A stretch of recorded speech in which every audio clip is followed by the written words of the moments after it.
प्यारे दोस्तों, एक नौजवान जो मध्य प्रदेश के उज्जैन में ट्रेन पकड़ने के लिए पहुंचा था, लेकिन दोस्तों वो नौजवान एक मुस्लिम नौजवान था।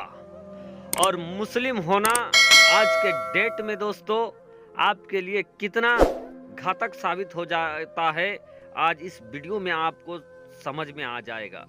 प्यारे दोस्तों, एक सनसनीखेज वाकया आपके सामने रखने वाले हैं जो आज से 2 दिन पहले मध्य प्रदेश के उज्जैन में गुजरा।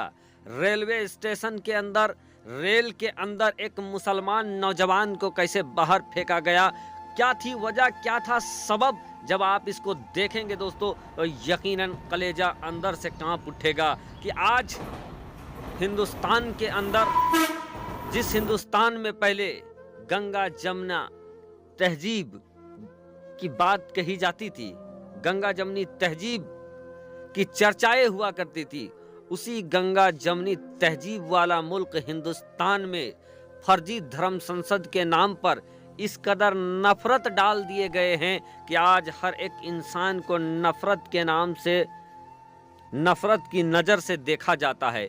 और मुसलमानों की बात हो दोस्तों तो अनेकों प्रकार के जिहाद डाल दिए जाते हैं, जिनमें से आज नवीनतम जो जिहाद है लव जिहाद।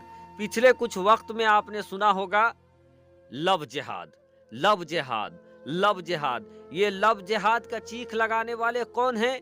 ये वही लोग हैं जिन्होंने मुस्लिम बेटियों को शादी करने पर लाखों लाख का इनाम रखा है। यानी आप कत्ल भी करते हैं तो कोई बात नहीं, चर्चा नहीं होता, हम आह भी करते हैं तो हो जाते हैं बदनाम।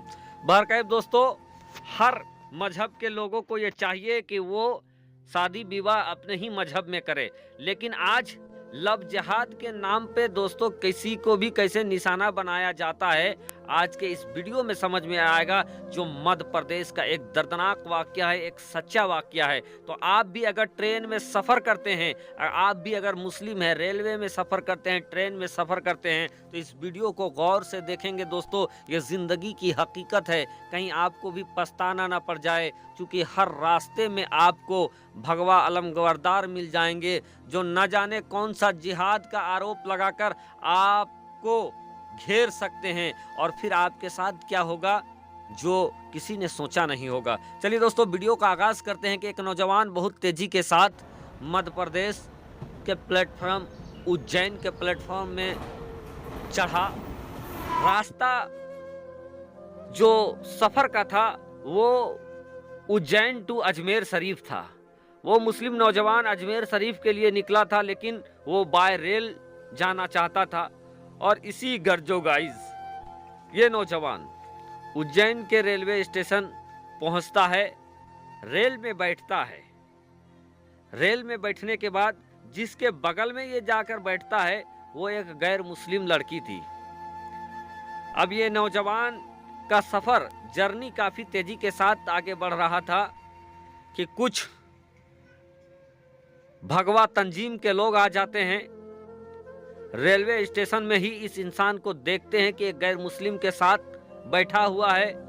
अब ये लोग फौरन ये समझ लेते हैं कि मुसलमानों का कोई काम तो है नहीं, ये कोई काम तो करते नहीं हैं, सिर्फ और सिर्फ इसका यही काम है कि मुसलमान लव जिहाद करे। और इसी को ये आधार बनाकर उस मुसलमान के ऊपर आरोप लगा देते हैं, जैसा कि खबरों में आया है कि ये लव जिहाद कर रहा था, चूँकि ये नौजवान एक गैर मुस्लिम के बगल में बैठा था। अब दोस्तों, ट्रेन के अंदर भी किस कदर नफरती तत्व घुसे पड़े हुए हैं कि इस नौजवान का कसूर इतना था कि ये एक गैर मुस्लिम के बगल में बैठा हुआ था, जहां पर ये लोग जाते हैं और जाने के बाद इस नौजवान के साथ धक्का मुक्की होता है बाद में, और बाद में इसको ट्रेन से बाहर फेंक दिया जाता है। जी हाँ दोस्तों, इस नौजवान को ट्रेन से बाहर फेंक दिया जाता है।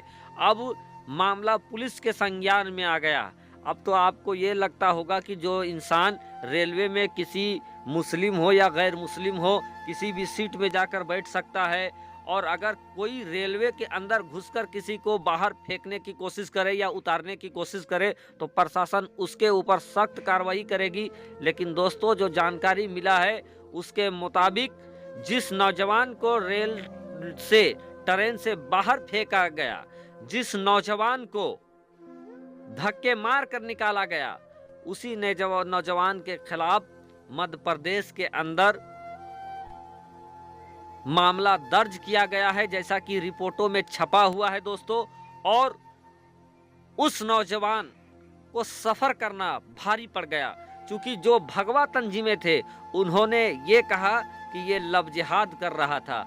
अब दोस्तों ना मालूम कहां से ये लोग पहुंच जाते हैं, और दुनिया भर के जितने रिश्ते हैं, भाई बहन का रिश्ता हो, माँ बेटी का रिश्ता हो, चचा भतीजी का रिश्ता हो, सारा रिश्ता खत्म हो गया इनकी निगाहों में। सिर्फ और सिर्फ प्रेम और प्रेम का ही रिश्ता इनके नजरों में बचा हुआ है, वो भी वासना वाला प्रेम। और यही वजह है कि ये लोग हर इंसान को उसी निगाह से देखते हैं। दोस्तों कहावत ये भी है कि जिसकी जैसी दृष्टि वैसी सृष्टि, जिसकी निगाह जैसी होती है उसको दिखता भी वैसे ही है। और यही वजह है दोस्तों कि आजकल न जाने इन लोगों को कहां कहां, हर जहां जिधर देखे उधर इनको लव जिहाद ही नजर आता है। अरे भाई, अगर भारतीय हैं तो हम जितने भारतीय हैं सब भाई बहन भी हैं।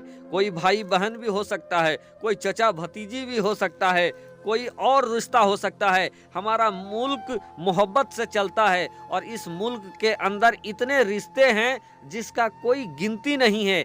आपको सिर्फ मोहब्बत ही क्यों नजर आता है? आपको सिर्फ प्रेम प्रसंग ही क्यों नजर आता है? इससे पहले दुनिया भर में सफ़र होता है। हर एक धर्म के लोग एक दूसरे के साथ सफ़र करते हैं। कहीं मामला समझ में नहीं आता है, कहीं लव जिहाद नहीं चल रहा है। आप ही के यहाँ लव जिहाद कैसे चल रहा है? दरअसल दोस्तों ये लोग जबरन अपनी उपस्थिति दिखाना चाहते हैं, और ये वहीं अपनी उपस्थिति दिखाना चाहते हैं जहां इनकी तादाद हो या जहां इनको संरक्षण प्राप्त हो। अब ये संरक्षण प्राप्त कौन संरक्षित कर रहा है इनको, आप सोच सकते हैं। लेकिन अगर आप एक मुस्लिम हैं दोस्तों, तो जैसा कि ये वाकया, दर्दनाक वाकया सामने आया है, उसके मुताबिक अब आपको किसी भी सीट में बैठने से पहले ये भी देखना लेना पड़ेगा कि आपके अगल बगल में कौन है। नहीं तो कहां से कौन नफरती तत्व आ जाए, कहां से कौन नफरत फैलाने वाला आ जाए और आप पर कोई भी गंभीर आरोप लगाकर आपको और आपके साथ परेशानी हो सकता है, आपके साथ